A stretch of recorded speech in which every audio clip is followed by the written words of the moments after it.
നിങ്ങൾക്കറിയാമോ 2000 വർഷത്തിലേറെ പഴക്കമുള്ള ഒരു ശവക്കല്ലറ കണ്ടെത്തിയിട്ടും ഗവേഷകർ അത് തുറക്കാൻ ഭയപ്പെടുകയാണ്. ശാന്തതയിൽ അന്ത്യവിശ്രമം കൊള്ളുക എന്നത് ആരുടെയും ആഗ്രഹമാണ്. മരണശേഷം നാം ആശംസിക്കുന്നതും സമാധാനത്തോടെയുള്ള അന്ത്യനിദ്ര തന്നെയാണ്. എന്നാൽ ശാന്തമായ നിദ്രയ്ക്കായി തൻ്റെ ശവകുടീരം പണി കഴിപ്പിക്കുകയും അതിന് കാവലിനായി കളിമൺ സൈന്യത്തെ സജ്ജമാക്കുകയും ചെയ്ത ചക്രവർത്തിയെക്കുറിച്ച് നിങ്ങൾ കേട്ടിട്ടുണ്ടോ? അമരത്വം ആഗ്രഹിച്ച് നടന്ന് ഒടുവിൽ മരണം അനിവാര്യമാണെന്ന് മനസ്സിലാക്കി സ്വയം ശവക്കല്ലറ പണിയാൻ ഉത്തരവിട്ട ആ ഭരണാധികാരിയുടെ ജീവിതത്തിലേക്കാണ് ഇന്ന് നമ്മുടെ യാത്ര. ഏകീകൃത ചൈനയുടെ ആദ്യ ചക്രവർത്തി, ചൈനയിലെ വൻമതിൽ നിർമ്മാണത്തിന് തുടക്കമിട്ട ഭരണാധികാരി എന്നീ നിലകളിലെല്ലാം പ്രസിദ്ധനായ ക്വിൻഷി ഹുവാങ്ങിൻ്റെ ജീവിതം സിനിമാ കഥകളെ പോലും വെല്ലുന്ന ട്വിസ്റ്റുകൾ നിറഞ്ഞതായിരുന്നു. മരണത്തിന് 2200 വർഷങ്ങൾക്കിപ്പുറവും ലോകം ചർച്ച ചെയ്യുന്ന ആ ചക്രവർത്തിയുടെ ജീവിതത്തിലെ അമ്പരപ്പിക്കുന്ന വസ്തുതകളിലേക്ക് നമുക്കൊന്ന് പോയി വരാം. BC 259 ക്വിൻഷി ഹുവാങ്ങിൻ്റെ ജനനം. ജന്മം തന്നെ വിചിത്രമെന്ന് വേണമെങ്കിൽ നമുക്ക് പറയാം. മഹാറാണിക്ക് കാമുകനിൽ ജനിച്ച കുഞ്ഞ്. ഒറ്റ വാക്കിൽ പറഞ്ഞാൽ ജാരസന്തതി. ചൈനയിലെ ധനികനായൊരു രാജാവിൻ്റെ രഹസ്യ പങ്കാളിയായിരുന്നു ഇദ്ദേഹത്തിൻ്റെ മാതാവായ ഷാവോ രാജകുമാരി എന്നാണ് ചരിത്രം പറയുന്നത്. അങ്ങനെ BC 259 വ്യാപാരിയായ ലുബുബെയുടെ കുഞ്ഞിന് ഷാവോ രാജകുമാരി ജന്മം നൽകി. എന്നാൽ കുഞ്ഞ് തൻ്റേത് തന്നെയാണെന്നായിരുന്നു ഷുവാങ്സിയാങ് രാജാവ് വിശ്വസിച്ചിരുന്നത്. കുഞ്ഞിന് യിങ്ഷെങ് എന്ന പേരും അദ്ദേഹം നൽകി.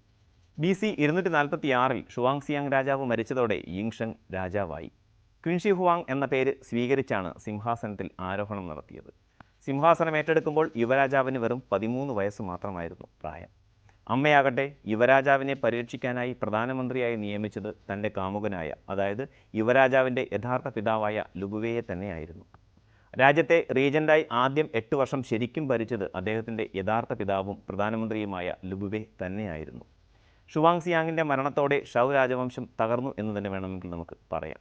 ഷുവാങ്സിയാങ്ങിൻ്റെ കീഴിൽ പ്രഭുക്കന്മാരായിരുന്ന 7 പേർ തങ്ങൾ സ്വയം രാജാക്കന്മാരാണെന്ന് പ്രഖ്യാപിച്ച് രാജവംശവുമായി അകന്നു. ക്വി, യാൻ, ഷാവോ, ഹാൻ, വെയ്, ചു, ക്വിൻ എന്നിങ്ങനെ സ്വതന്ത്ര രാജ്യങ്ങൾ നിലവിൽ വന്നു. ഈ ഭൂപ്രദേശങ്ങളെ തിരിച്ചുപിടിക്കാൻ ലുബുവെയുടെ നേതൃത്വത്തിൽ യുദ്ധങ്ങളുടെ ഒരു പരമ്പര തന്നെ അരങ്ങേറി. ഈ സമയങ്ങളിലെല്ലാം ലുബുവെ ഭയന്നത് താനാണ് രാജാവിൻ്റെ യഥാർത്ഥ പിതാവെന്ന സത്യം രാജാവ് അറിയുമോ എന്നതായിരുന്നു. രാജ്യഭരണം നഷ്ടപ്പെടുന്നത് ലുബുവെ അത്രയ്ക്കങ്ങോട്ട് ഇഷ്ടപ്പെട്ടിരുന്നില്ല. അതുകൊണ്ട് തന്നെ യുവരാജാവിൻ്റെ അമ്മയുമായുള്ള രഹസ്യബന്ധം അവസാനിപ്പിക്കാൻ അദ്ദേഹം തീരുമാനിച്ചു. സ്ത്രീകളെ വരുതിയിലാക്കുന്നതിൽ വിദഗ്ധനായ ഒരാളെ ഇതിനായി അദ്ദേഹം കണ്ടെത്തി. ലാവോ ഐ എന്നു പേരുള്ള ഇയാളെ ഷാവോ യുവരാജാവിൻ്റെ അമ്മയ്ക്ക് പരിചയപ്പെടുത്തി. ക്രമേണ യുവരാജാവിൻ്റെ അമ്മ ലാവോ ഐയുമായി പ്രണയത്തിലാവുകയും ഈ ബന്ധത്തിൽ ഷാവോ രാജകുമാരിക്ക് 2 ആൺമക്കൾ ജനിക്കുകയും ചെയ്തു. ഈ കുഞ്ഞുങ്ങളെ രാജകുമാരി യുവരാജാവ് അറിയാതെ രഹസ്യമായാണത്രേ വളർത്തിയത്. ഷാവോ രാജകുമാരിയുമായുള്ള അവിഹിത ബന്ധം ഇതിനകം തന്നെ ലുബുബെ അവസാനിപ്പിച്ചിരുന്നു. ഇനി യുവരാജാവിനെ ഒഴിവാക്കി എങ്ങനെയും ഭരണം പൂർണ്ണമായും തൻ്റെ കൈപ്പിടിയിൽ ഒതുക്കുക എന്നതായിരുന്നു അയാളുടെ ലക്ഷ്യം. BC 238 ലാവോ ഐയെ കൂട്ടുപിടിച്ച് ഭരണം അട്ടിമറിക്കാൻ ലുബുവെ ശ്രമിച്ചു.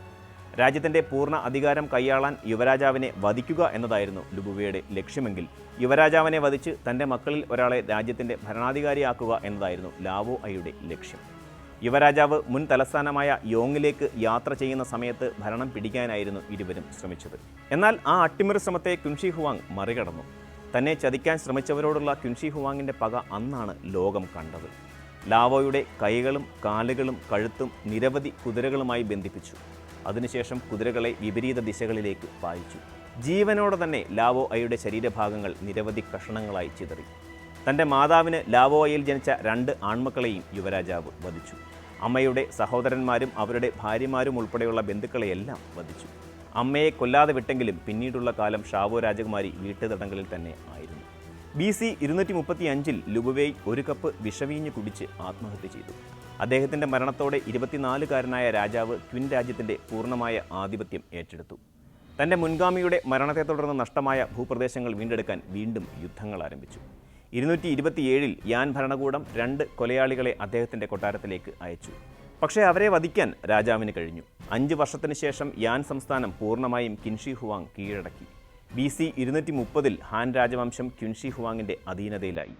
229 ഷാവോയും 225 വെയ് പ്രവിശ്യയും അദ്ദേഹം കീഴടക്കി. 223 ശക്തനായ ചു രാജാവിനെയും പരാജയപ്പെടുത്തി. Qi 221 BC ക്വിനിൻ്റെ കീഴിലായി. തൻ്റെ മുൻഗാമിയുടെ മരണത്തോടെ പിരിഞ്ഞുപോയ 6 പ്രദേശങ്ങളെയും തൻ്റെ രാജ്യത്തിൻ്റെ ഭാഗമാക്കിയതിന് പിന്നാലെ ക്വിൻഷി ഹുവാങ് വടക്കൻ ചൈനയെ ഏകീകരിച്ചു. തുടർന്ന് അദ്ദേഹത്തിൻ്റെ പടയോട്ടം ആരംഭിച്ചു. ഇപ്പോഴത്തെ വിയറ്റ്നാം വരെ അദ്ദേഹം തൻ്റെ സാമ്രാജ്യത്തിൻ്റെ അതിരുകൾ വ്യാപിപ്പിച്ചു. ചൈനയുടെ വൻമതിലിൻ്റെ നിർമ്മാണം തുടങ്ങിവെച്ചതും ഇദ്ദേഹമായിരുന്നു.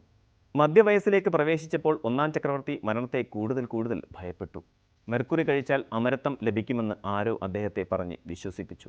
എന്നാൽ മരണം അനിവാര്യമാണെന്ന് മനസ്സിലാക്കിയാകണം BC 215 ചക്രവർത്തി തനിക്കായി ഒരു ഗംഭീര ശവകുടീരം നിർമ്മിക്കാൻ ഉത്തരവിട്ടു. മെർക്കുറി ഒഴുകുന്ന നദികൾ, കൊള്ളയടിക്കുന്നവരെ തടയാനുള്ള കെണികൾ, ചക്രവർത്തിയുടെ ഭൗമിക കൊട്ടാരങ്ങളുടെ പകർപ്പുകൾ എന്നിവ ഉൾപ്പെടുത്തിയായിരുന്നു ആ നിർമ്മിതി. പിന്നീടുള്ളതെല്ലാം ആ കല്ലറ പറയും. BC 210 ചക്രവർത്തി അന്തരിച്ചു.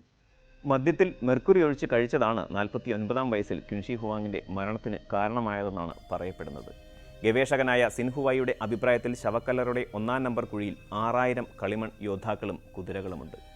ഈ കുഴിക്ക് മാത്രം 750 അടി നീളവും 200 അടി വീതിയുമുള്ളതായി കണക്കാക്കപ്പെടുന്നു. ചൈനയിലെ ഷാൻസി പ്രവിശ്യയിലെ സിയാൻ ലിൻടോങ് ജില്ലയിലാണ് ഇത് സ്ഥിതി ചെയ്യുന്നത്. BC 246 മുതൽ 208 വരെ 38 വർഷങ്ങളിലായാണ് ഇത് നിർമ്മിക്കപ്പെട്ടത്. വെട്ടിച്ചുരുക്കിയ പിരമിഡിൻ്റെ ആകൃതിയിലുള്ള 76 മീറ്റർ ഉയരമുള്ള ഒരു ശവകുടീരത്തിൻ്റെ ചുവട്ടിലാണ് ഇത് സ്ഥിതി ചെയ്യുന്നത്. ക്വിൻ രാജവംശത്തിൻ്റെ തലസ്ഥാനമായ സിയാൻയാങ്ങിൻ്റെ രൂപരേഖയുടെ മാതൃകയിലാണ് ശവകുടീരത്തിൻ്റെ രൂപരേഖ നിർമ്മിച്ചിരിക്കുന്നത്. അകത്തും പുറത്തും നഗരങ്ങളായി വിഭജിക്കപ്പെട്ടിരുന്നു. അകത്തെ നഗരത്തിൻ്റെ ചുറ്റളവ് 2.5 കിലോമീറ്റർ, അതായത് 1.55 മൈൽ. പുറമാകട്ടെ 6.3 കിലോമീറ്റർ, അതായത് 3.9 മൈലാണ്. അന്തർനഗരത്തിൻ്റെ തെക്കു പടിഞ്ഞാറായി കിഴക്കോട്ട് അഭിമുഖമായാണ് ശവകുടീരം സ്ഥിതി ചെയ്യുന്നത്. ശവപ്പെട്ടിയും ശ്മശാനത്തിലെ പുരാവസ്തുക്കളും ഉൾപ്പെടുന്ന പ്രധാന ശവകുടീര അറയാണ് ശവകുടീരത്തിൻ്റെ വാസ്തുവിദ്യാ സമുച്ചയത്തിൻ്റെ കാതൽ. അദ്ദേഹത്തിൻ്റെ മരണശേഷം വലിയൊരു കളിമൺ സൈന്യത്തെ തന്നെ നിർമ്മിച്ച് ശവകുടീരത്തിന് സമീപത്തായി വിന്യസിച്ചു. 8000 സൈനികരും 130 രഥങ്ങളും 500 കുതിരകളും എല്ലാം അടങ്ങുന്ന വലിയ സേനാവ്യൂഹമായിരുന്നു ഇത്. ഓരോ പ്രതിമകൾക്കും വ്യക്തിപരമായ സവിശേഷതകളും പദവി വർദ്ധിക്കുന്നതിനനുസരിച്ച് പ്രതിമയുടെ വലിപ്പത്തിലും ഗാംഭീര്യത്തിൽ പോലും വ്യത്യാസങ്ങളുണ്ടായിരുന്നു.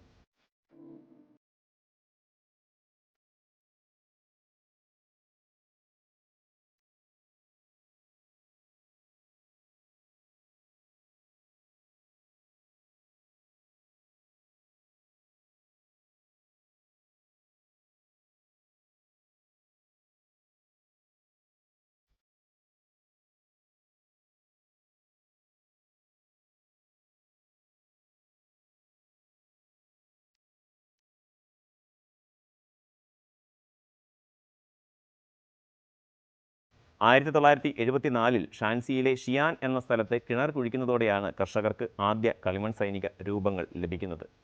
ക്വിൻഷി ഹുവാങ് മരിച്ച് 100 വർഷങ്ങൾക്ക് ശേഷം ചൈനീസ് ചരിത്രകാരനായ സിമ ക്വിയാൻ രാജാവിൻ്റെ ശവകുടീരത്തിലെ മരണക്കെണികളെക്കുറിച്ച് രേഖപ്പെടുത്തിയിട്ടുണ്ട്. ശവകുടീരം തുറക്കുന്നവർക്ക് നേരെ കുന്തങ്ങളും അമ്പുകളും തൊടുക്കാൻ പാകത്തിന് സജ്ജീകരിക്കാൻ ശവകുടീരം നിർമ്മിച്ചവർക്ക് നിർദ്ദേശം നൽകിയിട്ടുണ്ട്.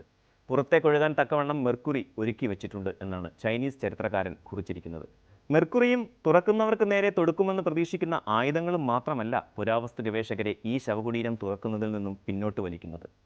സഹസ്രാബ്ദങ്ങൾ പഴക്കമുള്ള ശവകുടീരം തുറക്കുന്നത് വഴി അതിന് നാശം സംഭവിക്കാനുള്ള സാധ്യത കൂടുതലാണ്. ഈ ഒരു കാരണവും ക്വിൻഷി ഹുവാങ്ങിൻ്റെ ശവകുടീരത്തെ തൊടാൻ ഗവേഷകരെ പീഡിപ്പിക്കുന്നുണ്ട്. നിലവിൽ യുനെസ്കോയുടെ ലോക പൈതൃക പട്ടികയിൽ ഉൾപ്പെടുത്തിയാണ് ക്വിൻഷി ഹുവാങ്ങിൻ്റെ ശവകുടീരവും കളിമൺ സൈന്യവും. മനുഷ്യചരിത്രത്തിലെ തന്നെ ഏറ്റവും സുപ്രധാനമായ പുരാവസ്തു കണ്ടെത്തലുകളിൽ ഒന്നായിട്ടാണ് ഇത് കണക്കാക്കപ്പെടുന്നത്.